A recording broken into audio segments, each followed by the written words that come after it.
नमस्कार, यूपी 9 बजे में आपका स्वागत है। मैं हूं आपके साथ शीनम शर्मा। लखनऊ में एसटीएफ को बड़ी कामयाबी मिली है, जहां पर एसटीएफ ने कैप्सूल टैंकर के अंदर नशे की तस्करी का भंडाफोड़ किया है। एसटीएफ ने कैप्सूल टैंकर के अंदर 25 क्विंटल गांजा बरामद किया है, जिसकी कीमत करीबन 6 करोड़ रुपए आंकी गई। इस गांजे को टैंकर के अंदर बोरों में छिपाकर रखा गया था। एसटीएफ ने तस्करी के आरोप में 3 लोगों को गिरफ्तार किया। एसटीएफ ने झांसी बबीना टोल से तस्करों की गिरफ्तारी की है। तस्कर इस गांजे को उड़ीसा से छत्तीसगढ़, मध्य प्रदेश होते हुए मथुरा ले जा रहे थे, जहां पर आगरा, दिल्ली, एनसीआर, हरियाणा, राजस्थान और पंजाब में गांजे की सप्लाई होनी थी। इस कामयाबी पर अपर मुख्य सचिव गृह ने एसटीएफ टीम को 1 लाख नकद पुरस्कार का ऐलान किया। 6 करोड़ का गांजा यहां पर बरामद किया गया है। जो अवैध नशा तस्करी की जाती है उसके खिलाफ ये बड़ी कार्रवाई यहां देखने को मिली है। अंतरराज्यीय तस्कर गैंग थी ये। 3 तस्करों को गिरफ्तार पुलिस ने कर लिया कि एसटीएफ को दरअसल ये कामयाबी मिली है और स्पेशल टास्क फोर्स की तरफ से ये कामयाबी हासिल की गई है। कैप्सूल टैंकर में 25 क्विंटल गांजा बरामद किया गया है। बताया जा रहा है कि 6 करोड़ का ये गांजा है। इसकी कीमत अंतर्राष्ट्रीय बाजार में 6 करोड़ बताई गई। तो वाकई एक बड़ी कामयाबी यहां पर मिली है। बार बार जो नशा तस्करी के मामले सामने आते हैं उनके खिलाफ कार्रवाई की बात भी कही जाती है। ऋषभ मणि त्रिपाठी ज्यादा जानकारी के लिए मेरे सहयोगी जुड़ गए हैं। ऋषभ मणि, वाकई एक बड़ी सफलता एसटीएफ को यहां पर मिली है, जिसके लिए नकद पुरस्कार का भी ऐलान किया गया, लेकिन कैसे ये सफलता हाथ लगी एसटीएफ के? ये लीजिए भाई। ऋषभ मणि, आवाज मिल रही है आपको? तो लगता है संपर्क नहीं हो पाया। दोबारा जुड़ने की हम कोशिश करेंगे। एसटीएफ को बड़ी कामयाबी यहां पर मिली है। 6 करोड़ का गांजा बरामद किया गया है। 3 लोगों को गिरफ्तार किया गया है। अब उम्मीद है इन तीनों लोगों से पूछताछ के बाद और भी बड़े खुलासे आने वाले वक्त में हो सकते हैं। ये अंतरराज्यीय गैंग थी जिसका खुलासा हुआ।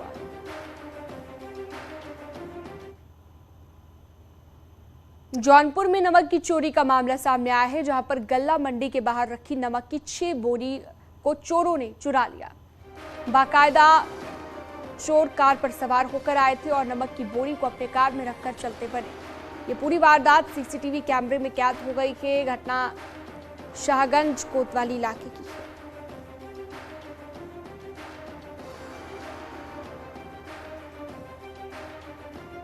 कानपुर पुलिस का एक बड़ा कारनामा सामने आया है। पुलिस पर आरोप है कि गुड वर्क दिखाने के चक्कर में पुलिस ने लूट की सूचना देने वाले पीड़ित को ही गिरफ्तार कर लिया। मामला गुजैनी थाना इलाके का बताया गया और कहा जा रहा है कि राजन नाम का युवक हाईवे पर खड़ा था। उस दौरान बाइक सवार लोगों ने उसके साथ मारपीट कर रुपए और घड़ी छीन लिए। युवक ने डायल 112 पर सूचना दी। लूट की सूचना मिलने पर पुलिस मौके पर पहुंची, पीड़ित युवक को थाने ले गई और एक दूसरी लूट में शामिल बदमाश बताकर गिरफ्तार कर लिया। वहीं पीड़ित युवक का परिवार अब इंसाफ की गुहार लगा रहा है। मामले की जांच एसीपी गोविंद नगर को सौंपी गई है।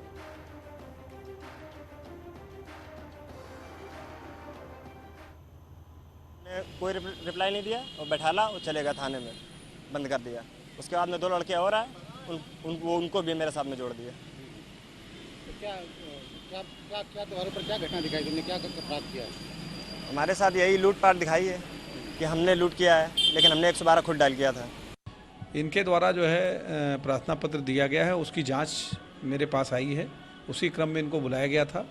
जांच के बाद जो है जो भी सत्यता होगी उसके आधार पे अगर पुलिस की कोई अगर होगा तो संबंधित अगर कोई दोष नज़र में आता तो उनके खिलाफ कार्रवाई होगी।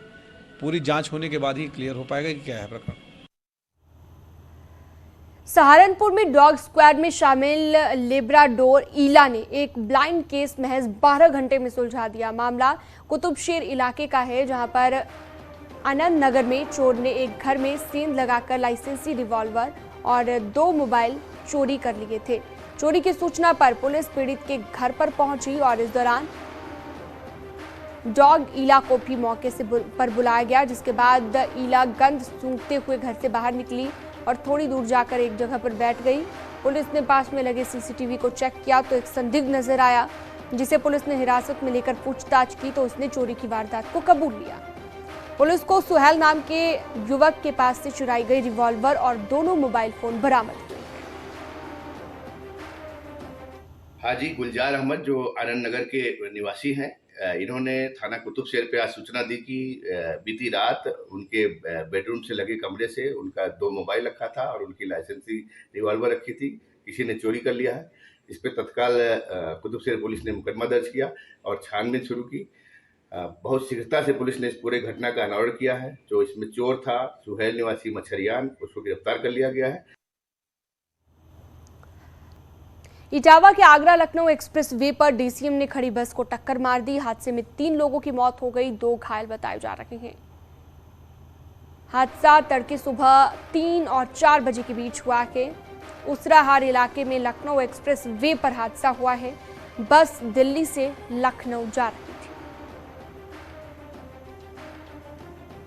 तो 3 लोगों की मौत हो गई है। हादसे में 2 लोग घायल बताए जा रहे हैं। आगरा लखनऊ एक्सप्रेस वे पर यह हादसा हुआ है, इटावा के पास।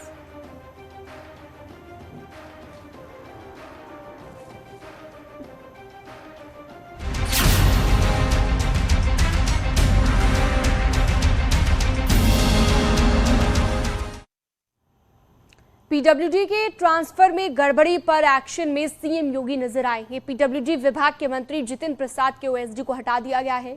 ओएसडी अनिल कुमार पांडे को हटाया गया है और एचओडी मनोज गुप्ता पर कार्रवाई की सिफारिश की गई है। एचओडी समेत 3 लोगों पर कार्रवाई की सिफारिश की गई है।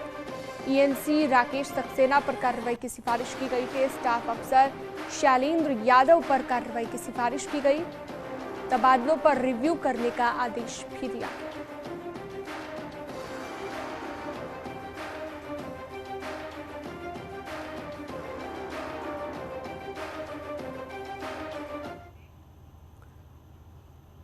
राष्ट्रपति चुनाव में कई नेताओं ने सियासत की सीमा क्रॉस कर दी। कोई जुबानी जंग में उलझ गया तो किसी ने क्रॉस वोटिंग को अंजाम दिया। शिवपाल यादव ने अखिलेश यादव को लेटर लिखकर यशवंत सिन्हा को समर्थन करने पर आपत्ति जताई। उधर अखिलेश यादव ने इसके जवाब में कहा कि चिट्ठी बीजेपी ने लिखवाई है, फिर दिल्ली से वायरल किया गया और एसपी विधायक शहजिल इस्लाम के बारे में पार्टी लाइन से अलग होकर क्रॉस वोटिंग करने की खबर है। तो वहीं समाजवादी और एसबीएसपी का गठबंधन भी टूट की कगार पर दिख रहा है। देखिए,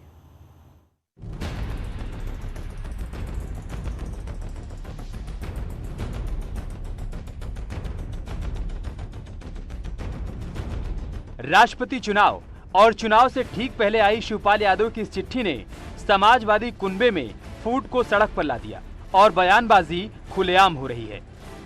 जो नेताजी के साथ रहे हैं और नेताजी के विचारधारा के लोग हैं, अगर नेताजी पर कभी भी इस तरीके का आरोप लगाएगा तो उसको कभी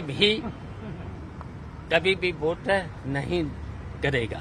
ये चिट्ठी पॉलिटिक्स दिल्ली से चली और डिप्टी सीएम लोगों ने ट्वीट किया, उसके बाद चाचा से पत्र लिखवाया गया है। समाजवादी पार्टी सेकुलर पॉलिटिक्स कर रही है, समाजवादी पार्टी सोशलिस्ट पॉलिटिक्स कर रही है और जो सेकुलर पॉलिटिक्स करते हैं, सोशलिस्ट पॉलिटिक्स करते हैं, उनके खिलाफ भारतीय जनता पार्टी है। शिवपाल यादव के लेटर को अगर ध्यान से पढ़ें तो पत्र के पहले पैराग्राफ की आखिरी लाइन ने सब कुछ साफ कर दिया है कि शिवपाल यादव और अखिलेश यादव दरअसल एक साथ नहीं, आमने सामने खड़े हैं और केंद्र बिंदु में है मुलायम सिंह यादव। व्हीलचेयर पर राष्ट्रपति चुनाव में वोट डालने पहुंचे। अब सवाल है कि मुलायम सिंह ने किसे वोट दिया? क्या मुलायम सिंह यादव का फैसला अखिलेश यादव के पक्ष में है या फिर शिवपाल यादव के साथ?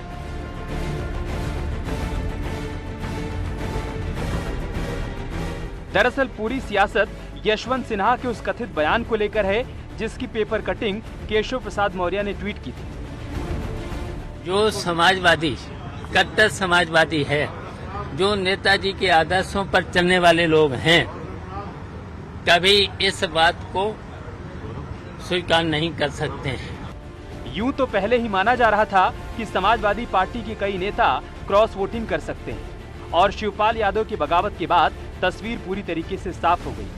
भोजीपुरा से समाजवादी पार्टी के विधायक शहजुल इस्लाम के बारे में क्रॉस वोटिंग की खबर है। राष्ट्रपति चुनाव से पहले अखिलेश यादव से दूर हुए ओम प्रकाश राजभर का गुस्सा 7वें आसमान पर नजर आया। आरोप है कि अखिलेश यादव चोरी चोरी सीएम योगी और पीएम मोदी से मिलते हैं। अखिलेश जी और मुलायम सिंह जी योगी जी के जन्मदिन पर जाके गुलदस्ता भेंट कर सकते हैं, राजभर जाएंगे तो बुरा लगेगा। आप जाओगे तो हमको नहीं बुरा लगता है। आप दोनों लोग जाओगे प्रधानमंत्री से मिल लोगे, ये बतिया खोल के क्यों नहीं कहते हो कि हम भी जाके मिलते हैं? खाली ओम प्रकाशा दिखते हैं, हम फोटो दिखा दें दोनों लोगों की मिलते हुए। ये कौन कौन? अखिलेश यादव जी और मुलायम सिंह जी अभी अभी कुछ दिन पहले, अभी जो उनका जन्मदिन था योगी आदित्यनाथ जी का, तो दोनों लोग जाके मिले हैं ना। कुल मिलाकर कहें तो राष्ट्रपति चुनाव ने समाजवादी पार्टी गठबंधन और समाजवादी कुनबे की सियासत में पड़ी फूट को खोल कर रख दिया है, जहां सबके निशाने पर अखिलेश यादव हैं, या फिर यूं कहें अखिलेश यादव सियासत में अकेले पड़ गए हैं। Bureau report news 18। क्या उत्तर प्रदेश की सियासत में समाजवादी पार्टी का अंत होने वाला है? क्या उत्तर प्रदेश में समाजवादी पार्टी की जमीन खिसकने वाली है? ये सवाल उत्तर प्रदेश की मौजूदा सियासत में बन रहे समीकरणों से उठ रहे हैं। पहले 3 तस्वीरें आपको दिखाते हैं और इन 3 तस्वीरों को आप देखिए। शिवपाल यादव और अखिलेश यादव में ठनी हुई है। एसपी गठबंधन के साथ ही अखिलेश यादव से खासे नाराज हैं और गठबंधन कभी भी टूट सकता है। तीसरी तस्वीर बीजेपी की प्लानिंग को दर्शाती है, जिसके मुताबिक बीजेपी के टारगेट पर समाजवादी पार्टी का वोट बैंक है। दरअसल पीएम मोदी 25 जुलाई को पूर्व सांसद स्वर्गीय हरमोहन यादव की पुण्यतिथि पर कानपुर आ रहे हैं। हरमोहन सिंह के समाजवादी पार्टी के संस्थापक सदस्य ये थे।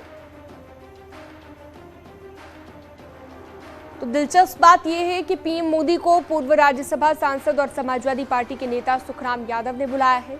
सुखराम यादव समाजवादी पार्टी संस्थापक सदस्य हरमोहन सिंह यादव के बेटे हैं। प्रधानमंत्री के कार्यक्रम से सुखराम यादव न सिर्फ उत्साहित हैं, बल्कि उन्होंने पीएम मोदी की तारीफ भी की है। स्वर्गीय हरमोहन सिंह यादव ने 1984 में हिंसा में सिखों की जान बचाई थी। उन्हें शौर्य चक्र से सम्मानित किया गया था। माना यह जा रहा है कि पीएम मोदी इस कार्यक्रम से सिख समुदाय के यादव समाज को भी एक संदेश दे रहे हैं और पीएम मोदी का यही कार्यक्रम सवाल उठा रहा है कि क्या समाजवादी पार्टी समाप्तवादी पार्टी बनने की तरफ बढ़ रही है। ऐसा इसलिए भी कहा जा रहा है क्योंकि उपचुनाव में हार के बाद सुखराम यादव ने अखिलेश यादव पर सवाल उठाए थे। अपने परिवार के साथ माननीय प्रधानमंत्री जी से 7 अप्रैल को मिला था और उस मुलाकात में हम लोगों ने इच्छा जाहिर की थी कि हमारे गांव में इससे पहले माननीय चंद्रशेखर जी आए, माननीय चौधरी चरण सिंह जी आए। हम चाहेंगे जो पिताजी के करीबी थे, आप भी एक बार हमारे गांव में यदि आएंगे और हमारे पिताजी की पुण्यतिथि पर हमारे गांव वालों को अपना आशीर्वाद देंगे तो मुझे बड़ी खुशी होगी। इस अनुरोध को उन्होंने स्वीकार किया है और उनका प्रोग्राम निश्चित हुआ है। किस रूप में होगा ये पीएमओ ऑफिस बता पाएगा, लेकिन ये जरूर है कि कार्यक्रम उनका निश्चित है। क्या उत्साह है परिवार की? क्या तैयारी की आपने? उनको क्या खास? मोदी जी का आना है अपने आप में उत्साह पैदा करता है। देश का प्रधानमंत्री, ऐसा प्रधानमंत्री जिस प्रधानमंत्री का पूरे विश्व में डंका बज रहा हो, ऐसा प्रधानमंत्री जब आएगा तो उत्साह तो अपने आप पैदा हो जाए। लुलु मॉल विवाद पर सीएम योगी ने कहा है कि यूपी में माहौल बिगाड़ने की कोशिश हो रही है, जिसे बर्दाश्त नहीं किया जाएगा। उन्होंने कहा कि कानून के साथ खिलवाड़ करने वालों के खिलाफ सख्त कार्रवाई होगी। एक बार फिर से सीएम ने निर्देश देते हुए कहा कि सार्वजनिक स्थल पर धार्मिक कार्यक्रम न हो, इसका ध्यान रखा जाए।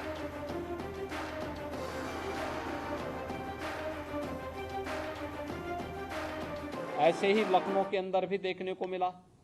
लखनऊ में एक मॉल खुला है, वह मॉल अपने व्यावसायिक प्रतिष्ठान को लेकर काम कर रहा है और उसको लेकर के राजनीति का अड्डा बनाना, अनावश्यक बयानबाजी जारी करना और उसके नाम पर फिर सड़कों पे प्रदर्शन करके लोगों के आवागमन को बाधित करना और बार बार लखनऊ के प्रशासन से कहा गया सबके बावजूद भी अराजकता पैदा करने और सांप्रदायिक विद्वेष की स्थिति पैदा करने का जो कुत्सित प्रयास हो रहा है, यहाँ पे लखनऊ प्रशासन को बहुत गंभीरता से इसको लेना चाहिए। इस प्रकार की किसी भी शरारत को स्वीकार नहीं करना चाहिए।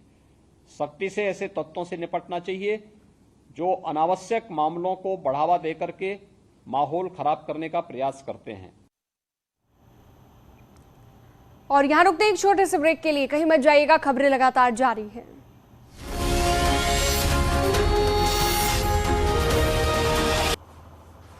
उत्तराखंड के चंपावत से बड़ी खबर आ रही है, जहां पर टनकपुर पूर्णागिरी रोड पर किरोड़ा नाले में स्कूली बस बह गई। ड्राइवर और कंडक्टर ने कूदकर अपनी जान बचाई है। बताया जा रहा है कि बच्चों को स्कूल से लाने के लिए ये स्कूल बस जा रही थी और बरसात के बाद उफान पर आई किरोड़ा नाले को पार करते वक्त बह गई। गनीमत रही कोई बच्चा बस में नहीं था। जेसीबी की मदद से बस को नाले से बाहर निकाल लिया गया है।